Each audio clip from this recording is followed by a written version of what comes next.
પાલનપુરના ખોડલા વેડંચા પાટિયા પાસે ST bus અને bike વચ્ચેના અકસ્માતમાં એકનું મોત, એક ઘાયલ.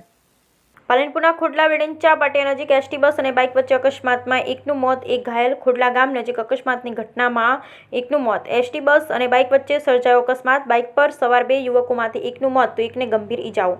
ઘટનાને પગલે ઘટના સ્થળે ઉમટ્યા લોકોના ટોળેટોળા. ઘટનાને પગલે પોલીસને મૃતકના મૃતદેહને પીએમ અર્થે તો ઇજાગ્રસ્ત યુવકને સારવાર અર્થે ખસેડી વધુ તપાસ હાથ ધરી. બ્યુરો રિપોર્ટ, ભરત ઠક્કર, બનાસકાંઠા.